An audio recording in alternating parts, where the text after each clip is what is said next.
Naipit sa gulong ng motorsiklo ang binti ng isang bata sa Maragusan, Davao de Oro. Tulong-tulong ang mga residente at pulis para maialis siya sa pagkakaipit.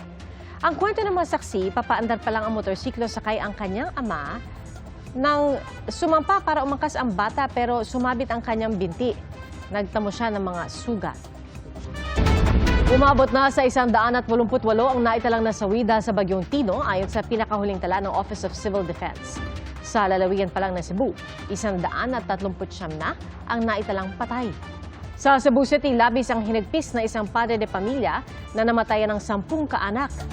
Nakaburol ngayon sa Barangay Bakayan ang mga kaanak ni Bernardino Son, kabilang ang 5 sa 6 niyang anak. Ang kanyang bunsong anak at isang manugang nawawala pa rin.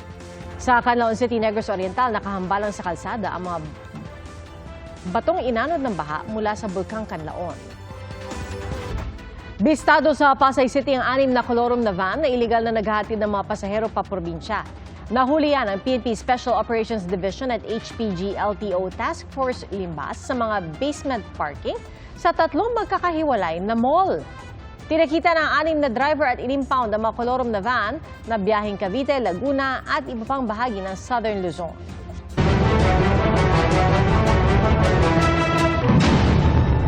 Bago sa saksi, pumasok na po sa Philippine Area of Responsibility ang Bagyong Uwan. Batayan sa datos ng Pag-asa, alas 10 ngayong gabi. Nauna nang inanunsyo ng Pag-asa na isa ng typhoon ang Bagyong Uwan. Hindi pa rin isinasantabi ang posibilidad na maging super typhoon ito. Alas 11 ngayong gabi, inaasahang lalabas ang susunod na bulletin ng Pag-asa.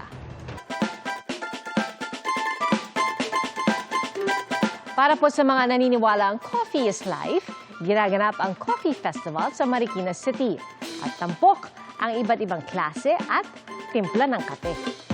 Saksi si Von Aquino.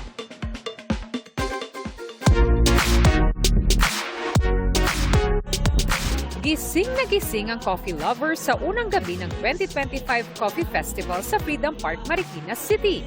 Bawat local cafe at artisan brews booth, dinumog ng mga naghahanap ng coffee fix. I'm able to try different flavors, especially na ako kasi mahilig ako sa sweets. Different flavors talaga and then able to make different connections with other people.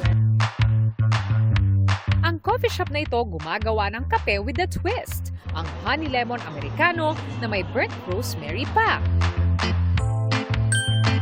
May bibingka rin na perfect partner sa kape. Ang kape nakakapagpasigla ng diwa at tulad ng kape, sumisigla rin daw ang industriya ng kape dito sa Marikina City kaya nag-organize ang LGU ng Annual Coffee Festival. We're doing this to promote the coffee community of Marikina. Karamihan dito ito si mga third wave coffee shops din. So yung mga coffee shops dito, sila yung mga dinadayo talaga ng mga tao. Sa 3 oras na pagtitinda ng coffee shop na ito, halos 400 cups na raw ang kanilang nabibenta. Ang ganda talaga ng project ng Marikina, dagdag sales talaga. Malaking tulong to sa community namin na coffee shops, lalo na yung malilit kasi napopromote po yung shops namin. Nakikilala po kami sa area namin. While it helps the brand and the shop a lot, mas maganda kasi dahil kasi parang these kinds of events kasi really helps the community, especially the local coffee community in Marikina.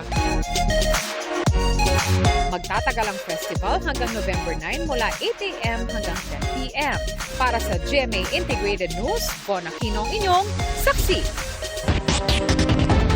Paalala po mga kapuso, lubhang mapanganib ang paparating ng Bagyong Uwan.